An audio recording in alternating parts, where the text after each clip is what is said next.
Norfolk State University was charged with energy, its campus buzzing with anticipation and excitement as students, faculty, and political enthusiasts gathered for a night that would shape Virginia's future. On October 9, 2025, the spotlight was on Virginia's only gubernatorial debate, drawing attention from across the state and beyond. The two candidates, Democrat Abigail Spanberger and Republican Winsome Earle-Sears, took the stage for a tense, high-stakes showdown that had been months in the making. What unfolded was less a civil discussion and more a political brawl, with both women interrupting, challenging, and at times talking over each other, as the audience watched every move and reacted to every sharp exchange. Moderators struggled to keep order, repeatedly stepping in as the candidates clashed fiercely over policy, personal values, and character, each determined not to back down.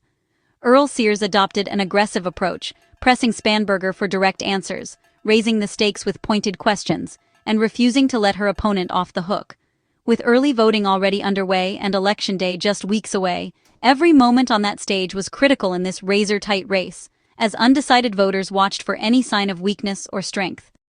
The debate became a spectacle, highlighting not just policy differences, but deep personal and ideological divides, with each candidate striving to define the other in the eyes of Virginians. Each candidate painted the other as an extremist, out of touch with Virginia families, using sharp rhetoric and memorable sound bites that would echo in campaign ads and living rooms across the state. For many voters, this was the defining moment, a chance to judge the candidates' leadership, composure, and vision under intense pressure, and to decide who truly understood their concerns. The fiery exchanges and dramatic moments will fuel analysis, social media debates, and conversations in homes and workplaces until the very last ballot is cast. This night set the tone for the campaign's final, intense weeks, leaving both sides energized and determined as the race for Virginia's highest office entered its decisive stretch. Abigail Spanberger, a former CIA officer and current congresswoman, leads the Democratic ticket in a race that has captured national attention. Known for her sharp intelligence background and pragmatic approach, Spanberger has built her campaign around expanding abortion access, improving healthcare, and fostering economic growth for working families. She's also focused on protecting voting rights and strengthening public education, aiming to address the everyday concerns of Virginians. Her supporters see her as a steady, solutions-oriented leader who can bridge divides in a polarized political climate. Her opponent, Republican Lieutenant Governor Winsome Earle-Sears, is a Marine Corps veteran and successful business owner. Earle-Sears made history as the first woman of color elected statewide in Virginia, and she's running on a platform that emphasizes conservative values and personal responsibility. Earle-Sears champions parental rights, gun rights, and tax cuts, aligning closely with Donald Trump and energizing the Republican base. She's also advocated for school choice and reducing government regulations, promising to make Virginia a more business-friendly state. This election is truly historic. No matter who wins, Virginia will elect its first female governor, shattering a barrier that has stood for centuries.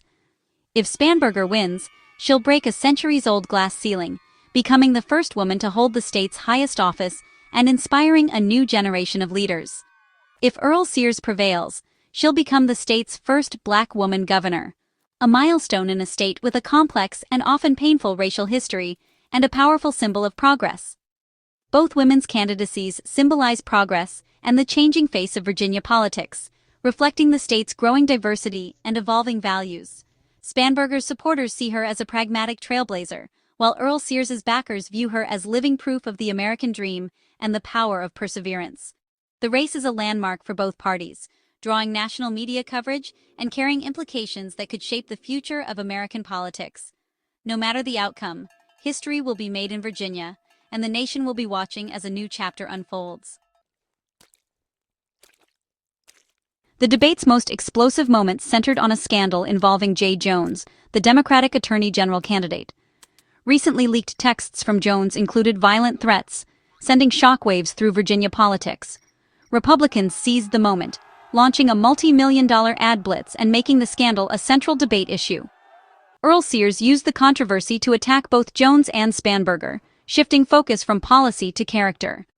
The timing of the leak, just before the debate, was devastating for Democrats. The issue resonated deeply, given recent real-world political violence across the country. Spanberger, as the Democratic ticket's leader, was forced to answer for her running mate's actions.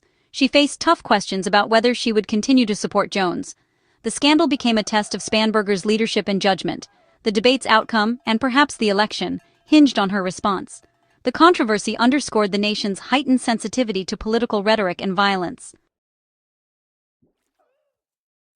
Pressed on the J. Jones scandal, Spanberger condemned his violent texts as abhorrent and unacceptable. However, she stopped short of withdrawing her endorsement or calling for Jones to drop out. Instead, she argued that voters should decide his fate, distancing herself without taking decisive action.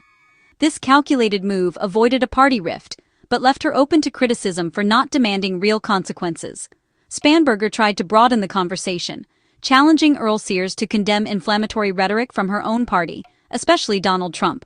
She framed political violence as a bipartisan issue requiring leadership from both sides. Critics argued her condemnation was empty without action.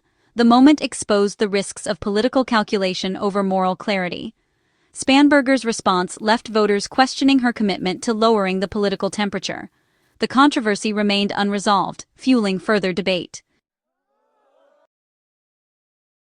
Earle-Sears relentlessly hammered Spanberger on the Jones scandal, demanding more than just words. She framed the issue as a test of leadership, arguing that supporting Jones was complicity in violent rhetoric. Her pointed question, "What would it take, him pulling the trigger?" became the debate's most memorable line. Earle-Sears contrasted her own decisiveness with what she called Spanberger's weakness. By keeping the focus on the scandal, she forced Spanberger to defend her running mate instead of her own vision. The Republican strategy was clear: link Spanberger to the controversy and dominate the narrative. Earle-Sears's aggressive approach energized her base and put Spanberger on the defensive. The exchange defined the debate's tone and stakes. Abortion was a flashpoint in the debate, with Spanberger firmly supporting abortion rights and making it clear that she believes reproductive freedom is a fundamental issue for all Virginians. She pledged to enshrine Roe v. Wade protections in Virginia's Constitution, arguing that the state must be a safe haven for women's healthcare decisions, especially as neighboring states impose stricter laws. Spanberger didn't hold back, accusing Earle-Sears of holding extreme views on abortion and warning that her opponent's record speaks for itself. She cited past comments and legislative actions to paint Earle-Sears as a threat to women's rights, urging voters to look closely at the consequences of the election. Spanberger's message was clear: a vote for Earle-Sears is a vote to roll back fundamental freedoms that Virginians have long relied on. Earle-Sears, however, avoided proposing new restrictions, instead emphasizing her respect for voters' voices and the importance of democratic choice. She called for a statewide vote on abortion access, suggesting that the people of Virginia should decide such a critical issue directly. This approach allowed her to sidestep hardline positions, presenting herself as a moderate and appealing to voters who may be undecided or wary of extremes. Spanberger, however, argued that this was a deceptive tactic, warning that putting rights up for a vote could open the door to sweeping restrictions. She cautioned that the amendment process could ultimately lead to a near-total ban, especially if political winds shift in the future. The clash revealed deep distrust between the candidates and highlighted the intensity of the debate over abortion rights in Virginia. The centrality of abortion in state elections post-Roe was undeniable, with both sides mobilizing supporters and drawing national attention. Both candidates used the issue to energize their bases, sway undecided voters, and frame the election as a turning point for Virginia's future. The debate highlighted how abortion remains a defining and divisive issue in Virginia politics, shaping not just policy, but the very identity of the state. The candidates' starkly different visions for Virginia's future were on full display, leaving voters with a clear choice. The outcome of this election could reshape reproductive rights in the state for generations to come, setting a precedent for others to follow. The stakes for Virginia women and the nation couldn't be higher, as the eyes of the country watch what happens next in the Commonwealth. The debate turned to transgender rights in schools, a hot-button issue in Virginia.